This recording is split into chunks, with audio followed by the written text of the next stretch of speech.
अस्सलाम वालेकुम friends, welcome back to my YouTube channel. पिछले वीडियो में हमने देखा था 2014 के महा टीटी ईवीएस पेपर के 15 क्वेश्चंस देखे थे हमने। आज हम 2014 महा टीटी ईवीएस सेक्शन के बाकी के 15 क्वेश्चन देखेंगे। तो क्वेश्चन नंबर 16 है, यूरोपीय ईसाई मज़हब में इस्लाह दीन की तहरीक से क्या मुराद है। तो पहले हम समझ लेंगे कि इस्लाह दीन की तहरीक क्या थी। तो यूरोप में जो रोमन कैथोलिक चर्च के जो क़दीम मज़हबी तसव्वुरात थे, तो उसके ख़िलाफ़ लोगों ने तहरीक चलाई थी। तो वहाँ के जो चर्च के जो ईसाई मज़हबी पेशवा थे, वो लोग अवाम की लाइल्मी का फ़ायदा उठा के उन्हें गलत रस्म रिवाज बता के अवाम को लूटते थे। तो ये जो मज़हबी पेशवा, यूरोप के जो मज़हबी पेशवा थे, तो इनके ख़िलाफ़ जो तहरीक चलाई थी यूरोप के अवाम ने, तो उसको कहा जाता इस्लाह, मज़हबी इस्लाह की तहरीक। तो यहाँ पे अब ऑप्शन देखते हम, कैथोलिक ग्रोह के हामियों का मज़हबी पेशवाओं के ख़िलाफ़ क्या हुआ एहतजाज। तो ये ऑप्शन भी यहाँ पे राइट है। सेकंड, प्रोटेस्टेंट ग्रोह के हामियों का पॉप के ख़िलाफ़ क्या हुआ एहतजाज। तो ये रॉन्ग है, क्योंकि इसमें पॉप का तो कुछ भी नहीं है। तो ऑप्शन नंबर 2 रॉन्ग है। फिर ऑप्शन नंबर 3 है, यूरोप की तरगीब से कैथोलिक ग्रोह के हामियों ने क्या हुआ एहतजाज। तो ये भी यहाँ पे राइट है। फिर ऑप्शन नंबर 4 है, मार्टिन लूथर का पेश कुर्दा इस्लाह दीन का एतराज़नामा। तो मार्टिन लूथर का कोई ताल्लुक़ नहीं था इससे। तो इसमें ऑप्शन नंबर फर्स्ट और ऑप्शन नंबर थर्ड दोनों भी यहाँ पे राइट है। हालांकि आंसर की में ऑप्शन नंबर 3 दिया हुआ है सिर्फ, लेकिन यहाँ पे ऑप्शन नंबर फर्स्ट भी राइट होता। Next question number 137, Gopal Hari Deshmukh से ताल्लुक़ ना रखने वाला मुतबादिल कौन सा है। तो गोपाल हरि देशमुख के बारे में पहले जान लेंगे। गोपाल हरि देशमुख जो है, इनको लोकहितवादी भी कहा जाता, और उन्होंने प्रभाकर नामी हफ्त रोज़े में अपने 100 खतूत लिखकर उससे अवाम समाजी और तहज़ीबी अपने ख़यालात का इज़हार किया था। तो यहाँ पे गोपाल हरि देशमुख से ताल्लुक़ नहीं रखने वाला मुतबादिल हमको पहचाना है। तो यहाँ पे उन्होंने मतलब लोकहितवादी, ये तो राइट है। फिर लाइब्रेरी की तहरीक, बेवाओं की शादी पर जोर, तो ये समाजी और तहज़ीबी काम किए थे उन्होंने। और फर्स्ट जो ऑप्शन है कि हफ्त रोज़ा अखबार दूरदर्शन में शतपत्र की तहरीर, तो ये उनसे ताल्लुक़ नहीं रखता। तो यहाँ पे ऑप्शन नंबर 1 करेक्ट है। नेक्स्ट क्वेश्चन, तंजीम, इदारा और इनके बानियों की मुनासिब जोड़ियों के मुतबादिल का इंतखाब कीजिए। तो ये भी अगेन 8th स्टैंडर्ड की बुक में से पूछा हुआ क्वेश्चन है। तो इसमें जो पहला है, हिंदुस्तान सोशलिस्ट रिपब्लिक एसोसिएशन। तो हिंदुस्तान सोशलिस्ट रिपब्लिक एसोसिएशन, तो ये जो इदारा है, ये जो इनकलाबी तंजीम के जो हामी जो लोग थे, जैसे चंद्रशेखर आज़ाद, भगत सिंह, राजगुरु, तो ये सब जो है इसमें थे, हिंदुस्तान सोशलिस्ट रिपब्लिक एसोसिएशन। और लेकिन इसकी जो बुनियाद रखी थी हिंदुस्तान सोशलिस्ट रिपब्लिक एसोसिएशन, उसमें एक इदारा था कि हिंदुस्तान सोशलिस्ट रिपब्लिक आर्मी। तो हिंदुस्तान सोशलिस्ट रिपब्लिक आर्मी, उसके जो सरबराह थे वो थे चंद्रशेखर आज़ाद। फिर नेक्स्ट है आज़ाद हिंद फ़ौज। तो आज़ाद हिंद फ़ौज जो है, जैसे कि जो रास बिहारी बोस थे, वो 1915 से जापान में क़याम पजीर थे। तो वहाँ पे उन्होंने जो भारतीय फ़ौज है, तो भारतीय पूरे फ़ौजियों की एक पलटन तैयार की थी और उसको आज़ाद हिंद फ़ौज का नाम दिया था। तो आज़ाद हिंद फ़ौज की बुनियाद रखी थी रास बिहारी बोस ने, जो कि जापान में थे। और बाद में उन्होंने सुभाष चंद्र बोस ने आज़ाद हिंद फ़ौज की लीडरशिप की थी। नेक्स्ट है हिंदुस्तान रिपब्लिक एसोसिएशन। तो हिंदुस्तान रिपब्लिक एसोसिएशन, ये जो इसकी बुनियाद रखी थी, हिंदुस्तान रिपब्लिक एसोसिएशन की बुनियाद सचिंद्र नाथ सतपाल ने रखी थी। हिंदुस्तान, ये दोनों थोड़े सिमिलर एक ही पॉइंट में है। तो चंद्रशेखर आज़ाद जो थे, हिंदुस्तान सोशलिस्ट रिपब्लिक आर्मी, यहाँ पे आर्मी का वर्ड नहीं दिया वाला है फर्स्ट में अलीफ में, लेकिन हिंदुस्तान सोशलिस्ट रिपब्लिक आर्मी के सदर थे चंद्रशेखर आज़ाद। और हिंदुस्तान रिपब्लिक एसोसिएशन जो है, सचिंद्र नाथ पाल ने इसकी बुनियाद रखी थी। नेक्स्ट फिर इंडिया हाउस। इंडिया हाउस जो ये इदारा था, तो श्यामजी कृष्ण वर्मा ने इसकी बुनियाद रखी थी लंदन में। तो इस इदारे को उन्होंने लंदन में क़ायम किया था और उसके ज़रिए जो भारतीय आला तालीम हासिल करने के लिए बाहर दूसरे इंग्लिस्तान को या दूसरे ममालिक में जाते थे तो उनको ये वजीफ़ा यानी कि स्कॉलरशिप देते थे श्यामजी कृष्ण वर्मा, इसलिए उन्होंने ये इदारा कायम किया था इंडिया हाउस। तो यहाँ पे ऑप्शन नंबर 3 में ये पूरे करेक्ट है। अलीफ का 4, बे का 1, जीम का 2 है, दाल का 5। तो ऑप्शन नंबर 3 यहाँ पे करेक्ट है। तो ये भी 8th स्टैंडर्ड की बुक में ही है दिया हुआ पूरा। अब नेक्स्ट 139 कि आज़ाद हिंद फ़ौज के निशान क्या है। जैसे कि अभी हमने देखे कि आज़ाद हिंद फ़ौज की बुनियाद रखे थे जिसने तैयार की थी रास बिहारी बोस ने, और बाद में सुभाष चंद्र बोस इसके कायद बने थे यानी लीडर बने थे आज़ाद हिंद फ़ौज के। तो रास बिहारी बोस ने उनको जापान आने के लिए कहा था क्योंकि रास बिहारी बोस जो थे वो जापान में थे। तो अब आज़ाद हिंद फ़ौज का जो निशान था वो हमला करता हुआ शेर था। तो आज़ाद हिंद फ़ौज का जो निशान था वो हमला करता हुआ शेर था। और उसके साथ फिर आज़ाद हिंद फ़ौज का जो ये निशान है हमला करता हुआ शेर, और आज़ाद हिंद फ़ौज का जो नारा था तो इस पे भी क्वेश्चन आए वाला है, जून 2016 में था। आज़ाद हिंद फ़ौज का नारा क्या है?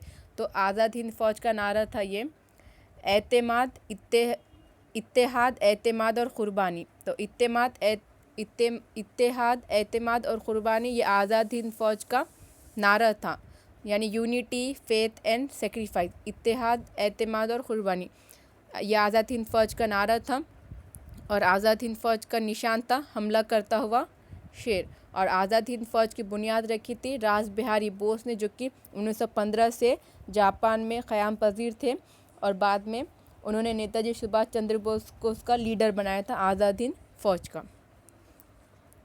नेक्स्ट क्वेश्चन है क्वेश्चन नंबर 140 स्वराज के दुश्मन और उनके ख़िलाफ़ जद्दोजहद करने वाले खुददार शख्सियतों की मुनासिब जोड़ी दर्ज झैल में से कौन सी है। तो यहाँ पे ये क्वेश्चन थोड़ा गलत है।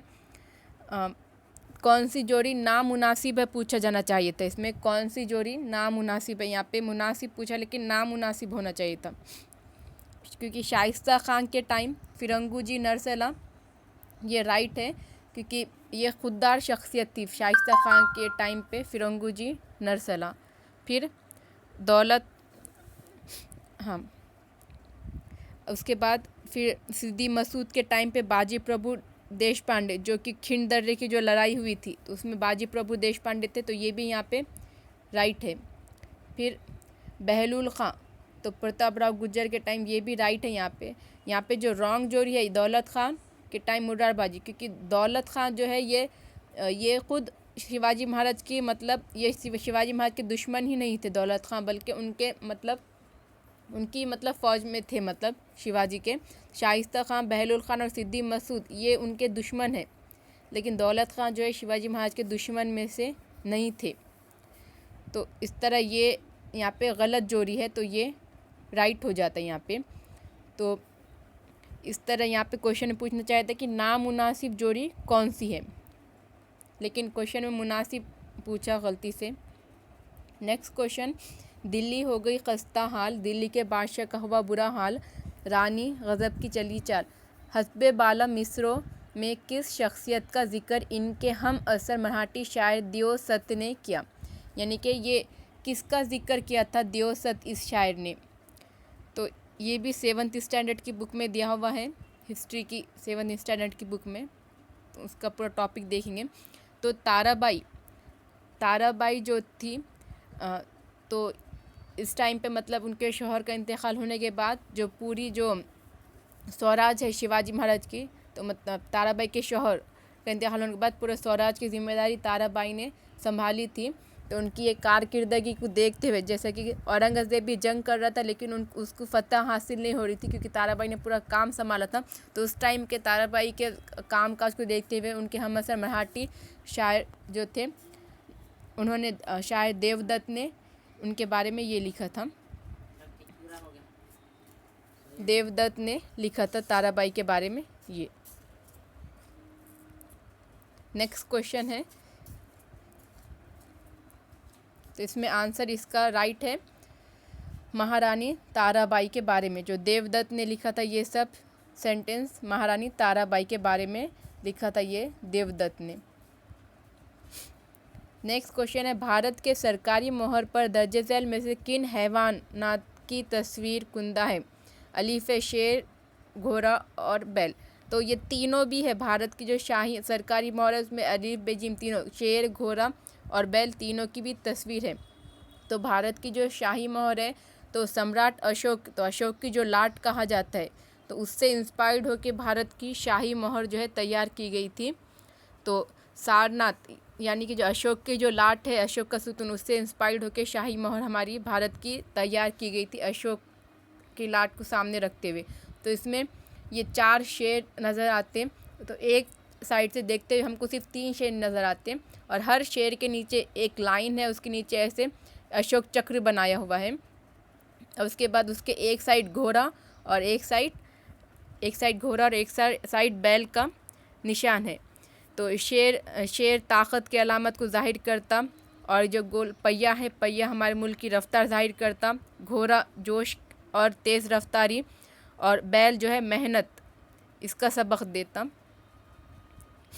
तो हमारी जो शाही मोहर है ये सारनाथ के मुकाम पर अशोक के बनाए हुए सुतून, इसको सामने अशोक का बना हुआ सुतून को सामने रख के हमारी भारत की जो शाही मोहर है वो तैयार की गई, जिस पे शेर, घोड़ा और बैल इन जानवरों की तस्वीर है। चलिए अब नेक्स्ट क्वेश्चन देखते हैं।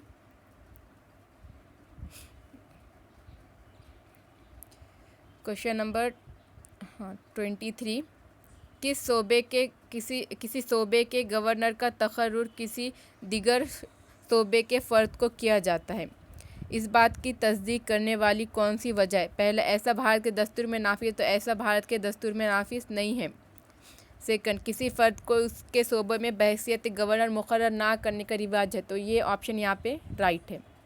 थर्ड ऑप्शन है, रियासत की मजलिस मुक़न्नना कायम करने से मुंसलिक क़ानून में ऐसी तजवीज़ है, तो नहीं है, ये भी रॉन्ग है।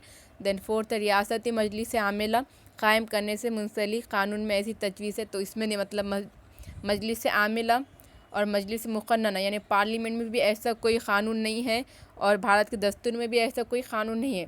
सिर्फ ये ऐसी एक मतलब रिवाज है या फिर रिवायत है कि किसी भी फ़र्द को उसके सूबे का गवर्नर नहीं बनाते बल्कि किसी दूसरे सूबे का गवर्नर बनाते। तो ऐसा कोई क़ानून नहीं है कि ऐसे ही बनाना चाहिए, ये सिर्फ रिवाज है मतलब। अब नेक्स्ट क्वेश्चन देखते हैं। पंचायत राज में ग्राम सभा की खुसूसियत ज़ाहिर ना करने वाला मुतबादिल पहचानिए। तो पंचायत राज में जो है 3 इदारे आते, जो देही इंतज़ामी इदारे हैं उनको ही पंचायत राज कहा जाता है, यानी कि ग्राम पंचायत, पंचायत समिति और ज़िला परिषद, ये तीनों को पंचायती राज इदारे भी कहा जाता है। तो पंचायत राज में जो ग्राम सभा बनाते हैं तो उससे ताल्लुक़ नहीं रखने वाला मुतबादिल पहचान है। तो गांव के तमाम छोटे बड़े लोगों की सभा को ग्राम सभा कहते, तो ये ऑप्शन यहाँ पे रॉन्ग है कि गांव का हर अफराद ग्राम सभा का मेंबर नहीं रहता, बल्कि कुछ चुनिंदा अफराद रहते ग्राम सभा के मेंबर। नेक्स्ट ऑप्शन, ग्राम सभा मुनक़िद करने की जिम्मेदारी सरपंच की होती, तो ये राइट है क्योंकि गाँव का जो हेड रहता ग्राम सभा, जो पंचायत राज के जो 3 इदारे हैं उसमें जो पहला है ग्राम पंचायत, तो ग्राम पंचायत में जो है ग्राम सभा मुनक़िद करते, तो हाँ ग्राम सभा मुनक़िद करते और कम से कम 1 साल में जो ग्राम सभा के 6 इजलास होना ज़रूरी रहता और उसकी ज़िम्मेदारी सरपंच की रहती, क्योंकि ग्राम पंचायत में सबसे बड़ा हेड पर्सन जो है सरपंच रहता। ग्राम सभा पंचायत की तरक्की के मंसूबे को ग्राम सभा मंजूरी देती, हाँ तो पूरे तरक्की के मंसूबे को परमिशन ग्राम सभा ही देती। फोर्थ ऑप्शन है, ग्राम पंचायत से ताल्लुक़ रखने वाले बुनियादी क़वानीन में ग्राम सभा की बुनियाद से मुंसलिक तजवीज़ है, तो ये भी ऑप्शन यहाँ पे राइट है। तो फर्स्ट ऑप्शन यहाँ पे रॉन्ग है। अब नेक्स्ट क्वेश्चन है क्वेश्चन नंबर 25, भारत के शुमाली इलाक़ों से बहर आज़म की जानिब चलने वाली बर्री हवाओं की वजह से दर्जे झैल में से किस मुकाम पर बारिश होती है? तो इसका ऑप्शन है मछलीपट्टनम। तो भारत के जो शुमाली इलाक़े से जो बहर आज़म की जानिब जो बर्री हवाएं चलती उसकी वजह से मछलीपट्टनम इस मुकाम पे जो है बारिश होती।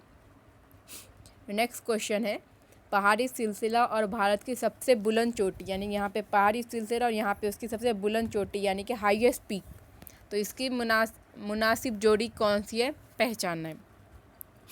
तो पहला यहाँ पे क्वेश्चन है, सॉरी पहला ऑप्शन है सतपड़ा स्तंभा, तो ये रॉन्ग है। यहाँ पे कोहे सतपड़ा की जो बुलंद चोटी है वो स्तंभा नहीं है, बल्कि वो धूपगढ़ है। सतपड़ा की जो बुलंद चोटी है वो धूपगढ़ है, तो यहाँ पे पहला ऑप्शन रॉन्ग है।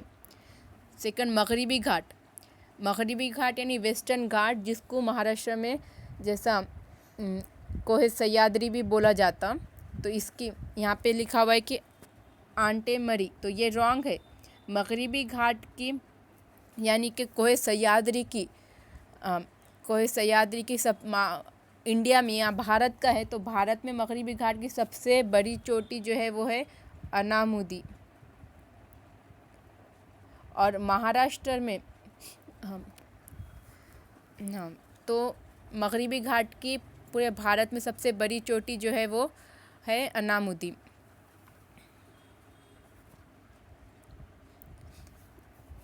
अब नेक्स्ट है अरावली, तो अरावली की गुरु शिखर या गुरु चोटी, तो ये यहाँ पे राइट है कि कोहे अरावली की गुरु शिखर या फिर गुरु चोटी है। और यहाँ मगरिबी घाट को जैसा महाराष्ट्र जैसा कोहे सह्याद्री भी कहा जाता है, तो पूरे इंडिया में भारत में उसकी सबसे बड़ी चोटी अनामुदी है। और महाराष्ट्र में मगरिबी घाट की सबसे बड़ी चोटी जो है वो है गंगोत्री, तो महाराष्ट्र में गंगोत्री है, लेकिन पूरे भारत में उसकी सबसे बड़ी चोटी जो है वो अनामुदी है।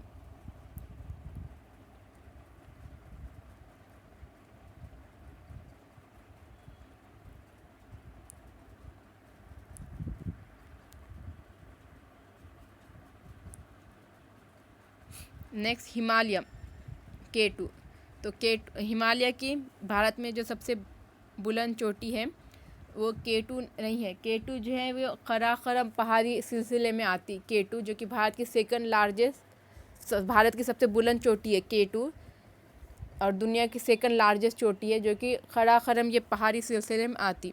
और हिमालय की सबसे बुलंद चोटी दुनिया में है माउंट एवरेस्ट, जो कि दुनिया की सबसे बुलंद चोटी है। लेकिन भारत में जो हिमालय की सबसे बुलंद चोटी जो भारत में है वो कांचनजंगा, ये जो है हिमालय की भारत में सबसे बुलंद चोटी। हालांकि हिमालय की सबसे बुलंद चोटी जो है वो है माउंट एवरेस्ट, जो कि दुनिया में भी सबसे बुलंद है, लेकिन वो इंडिया में नहीं है। तो इंडिया में हिमालय की सबसे बुलंद चोटी है कांचनजंगा। और K2 जो है वो काराकोरम रेंज में आता K2। तो यहाँ पे ऑप्शन नंबर 3 राइट है कि कोहे अरावली की गुरु शिखर। नेक्स्ट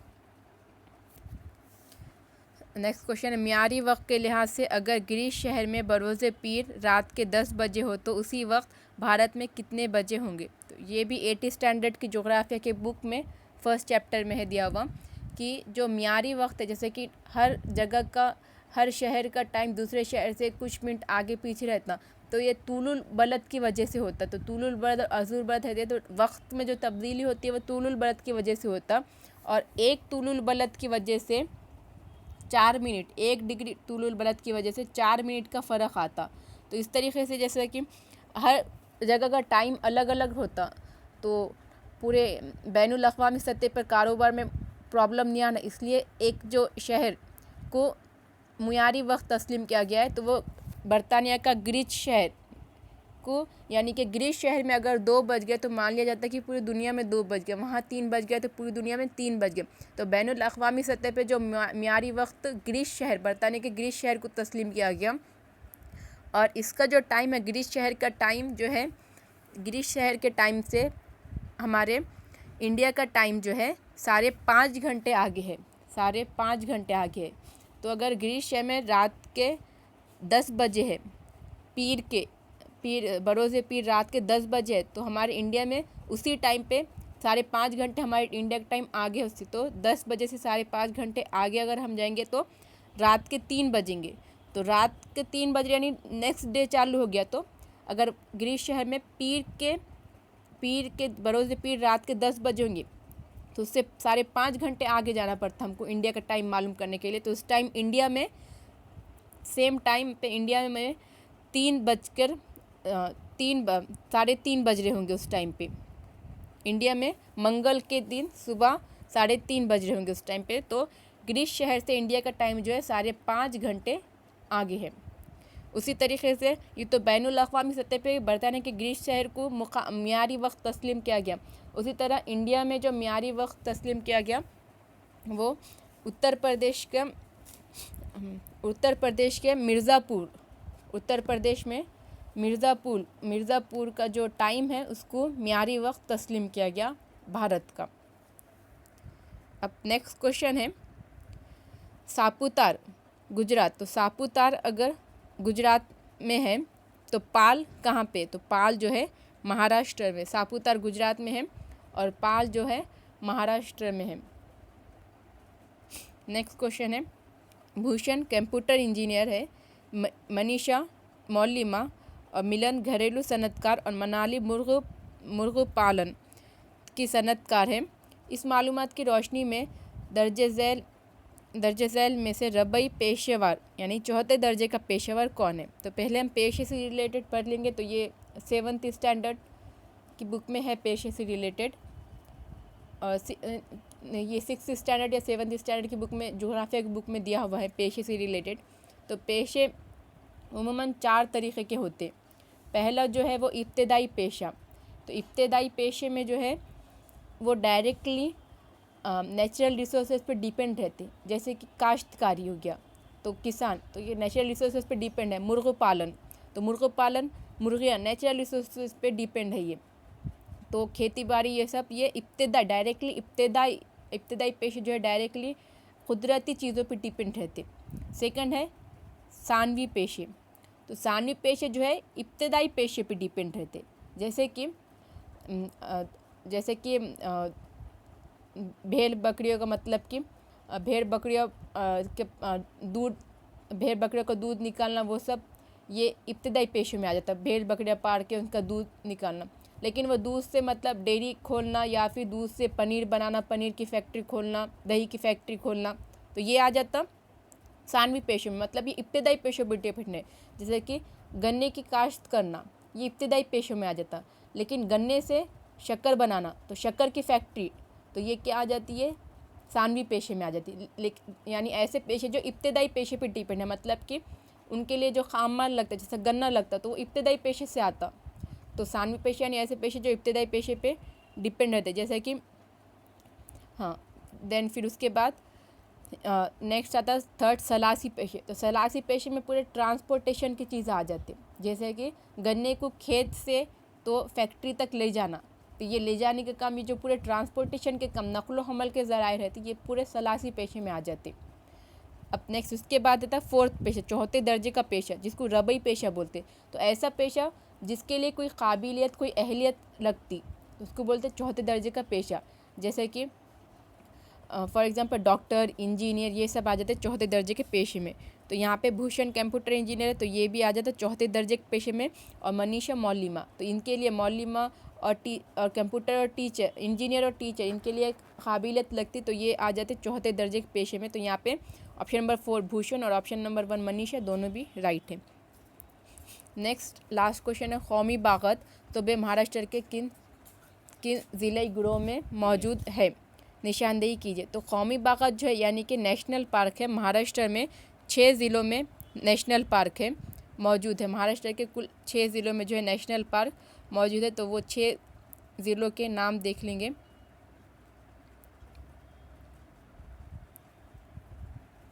तो ये 6 ज़िले हैं। तो चंदौली नेशनल पार्क सांगली में है, गुगामल नेशनल पार्क अमरावती में, नावगांव नेशनल पार्क गोंदिया में, Sanjay Gandhi national park north area of Mumbai में, ताड़ोबा नेशनल पार्क चंद्रपुर, और पेंच यानी जिसको जवाहरलाल नेशनल पार्क कहा जाता है वो नागपुर। तो नागपुर, सांगली, अमरावती, गोंदिया, मुंबई, चंद्रपुर, नागपुर, ये 6 ज़िलों में जो है नेशनल पार्क है। तो कुल महाराष्ट्र में 6 नेशनल पार्क है। तो यहाँ पे थर्ड ऑप्शन जो राइट है, चंद्रपुर, नागपुर और गोंदिया, इसमें नेशनल पार्क है। बाकी जैसे रायगढ़, थाना, गढ़चिरौली इसमें नहीं है। तो चंद्रपुर ऑप्शन नंबर 3 यहाँ पे राइट है। तो ये हमारा 2014 का ईवीएस पेपर यहाँ पे सॉल्व हो गया। अगर आपको वीडियो अच्छा लगा तो चैनल को सब्सक्राइब कीजिए और वीडियो को लाइक शेयर कीजिए।